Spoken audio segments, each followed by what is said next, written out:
Okay, now we're going to talk about magnetic flux, which I am going to call P sub B. Now let's review electric flux for a second. And it's really important to distinguish between the amount of flux and the strength of the field.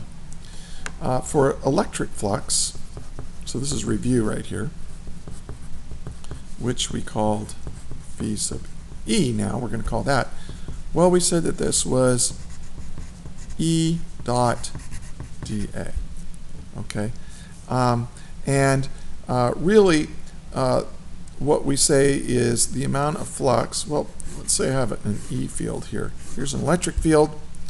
And what I did was I put an area in there. So here's a cross-sectional area. I'm looking at it edgewise, okay? So really what I've done here is I've got this electric field E, and I put an area in there. Okay, see my hand is an area, and I just go like this, and I have the electric field cutting through the area. So you can kind of think of electric field as a density, right? How close the field lines are kind of defines the strength of the field. The closer the field lines, the stronger the field. The more force a charged particle will feel in there. And so what we did is we said, well, here's some area, and let me give it here's an area vector, right? And the magnitude of the area vector is just how much area you've got, and then the direction is always normal to that surface. And so what we did was we defined the flux, the amount of electric field, as saying, well, that phi, and now we have to say phi sub E for electric field is equal to E dot A. Okay? And because really, you can think of electric field, a way of thinking about how much electric field you have is equal to, hey, it's the amount of flux per unit area, right? You can think of the strength of the electric field, how crowded the field lines are together, as being, okay, the number of field lines that I've got penetrating per unit area. And of course we took out the dot product here, but this is like how many field lines you've got per unit area. So we used this idea to kind of define what electric flux is up here. Well, now we're just going to do the same thing with magnetic flux. You know, all I have to do is change the letter. Instead of calling it an E field, let's say we've got some. Now here, what are the sources of this electric field? Well, I've got isolated charge, right, somewhere, and that creates an electric field and so on. Now what's creating this? Well, somewhere somebody's got some current flowing. This looks like maybe inside a solenoid, and it's creating this magnetic field. So there's my B field, and all I have to do is put a, maybe I'll actually draw it as, cross-sectional area like this. And so we're going to say that the amount of magnetic flux, and I call that, phi sub B, is going to be equal to B dot A. Okay? Or if it's a non-uniform field or a non-uniform area, I can say that the amount of flux is equal to B dot A. Am I still on screen? Yes. Okay? So this is all kind of what you might expect. Now let's talk about units here for a second. What are the units for this? This is a Tesla, and this is a meter squared, right? Tesla's times meter squared gives me the units for magnetic flux. Now, when we did electric flux, what was this? Newtons per coulomb times area. So this was newtons per coulomb, which we didn't have a name for. And then over here we had, meters squared. And we didn't have a name for that either.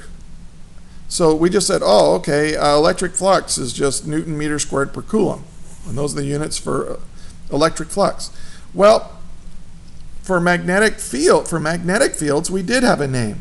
We called them the amount of magnetic field you got, or the strength of the magnetic field. We called them Teslas. And now, unlike electric fields, we do have a name for this. And it's called a Weber. I think it's pronounced Weber. It's called a Weber. And a Weber, how do we abbreviate that? WB. Like that. So Weber's, I don't know, Weber's wobble, but they don't fall down. I don't know. So you can think of a Tesla as being a Weber per meter squared. So 1 Weber is equal to a Tesla per meter squared, or how much hold on a second. Wait, did I do that right? Yes, Webers per meter. No. I'm sorry. I knew I was screwing up. You can think of a Tesla. I'm sorry. I'm not going to re-record this for that little mistake. A Tesla is really how many Webers you got per square meter. All right, so this is one way of thinking about what a Tesla is. And Webers is kind of a measure of how many magnetic field lines you should be drawing. Okay. Now, then we took this idea. Let me zoom out a little bit. And then what do? We use this idea of magnetic flux to come up with Gauss's law. And in Gauss's law, we said, hey, the amount of electric flux is equal to E dot dA. But then we said that was depending on how much charge was enclosed by my Gaussian surface, right, over epsilon naught. And remember, if there was no charge enclosed by your Gaussian surface, your electric field was zero, or at least zero due to any, zero because there's no charge in there. Okay, well, what if I tried doing the same thing with magnetic flux? What if I tried to have a Gauss's law, but now for magnetic fields? What am I going to get? Well, here's the problem.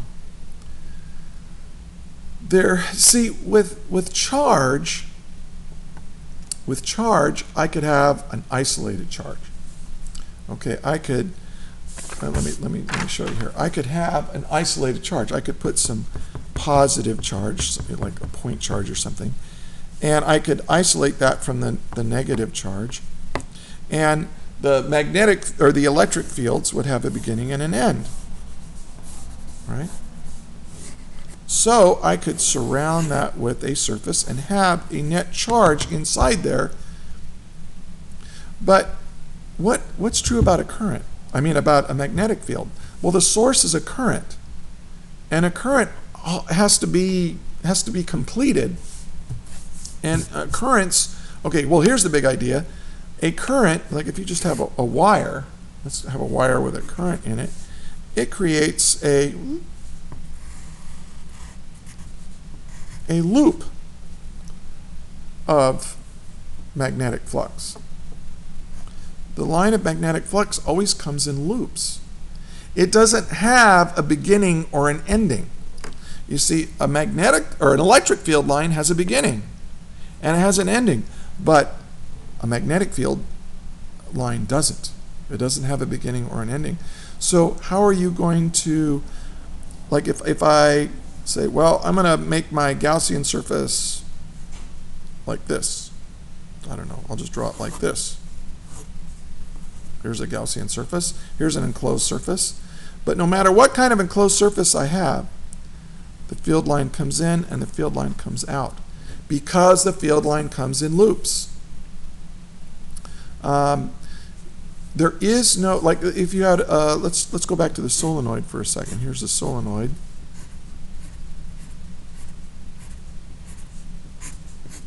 And so I've got the current coming in like this, so I've got all these field lines going like this, right?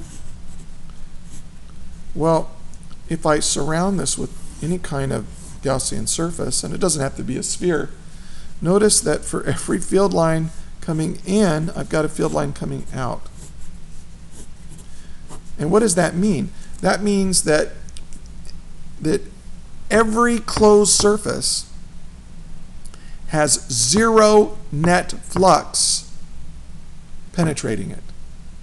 That is, if I have a magnetic field line going like this, well, this magnetic field line, it may go way out hundreds of miles, but it will come back the other side and go back in. So for every field line coming out, there has to be a field line coming in. I mean, that's what we have so far. Every current we've looked at creates a magnetic field line that's a continuous loop. And so you can't isolate, you can't have net magnetic flux penetrating through a closed surface. Which means if I go back to this, this has to be equal to 0. And it is. This is Gauss's law for magnetic fields. And it says if I have a closed surface area, that's what this little circle means, a closed surface area, the net magnetic flux through that area is going to be equal to 0. And we call that Gauss's law for magnetic flux. Now, don't be confused. It's okay to do this. Now look at this equation right here. What's the difference between these two? What's the difference? Well, this little circle means, hey, this surface area is closed. That is, it encloses a volume. But this doesn't have that. So this area right here could be an open area. And it's perfectly okay, here's my open area, it's perfectly okay to have flux coming through that. You can have net magnetic flux coming through an open area, but if it's closed, that is, if I take this area and I make a box out of it, and now it encloses, you know, a volume, okay, well, now these field lines are coming in, but they're also coming out. So now, if I turn this into a closed surface area, I've got no net magnet. Yeah, I got flux coming in, but I got the same amount of flux coming out. So, you know, there's no flux. You know, so your flux is 0. Magnetic flux. Okay, electric flux. It's okay. All right. Hope that was clear. That is all.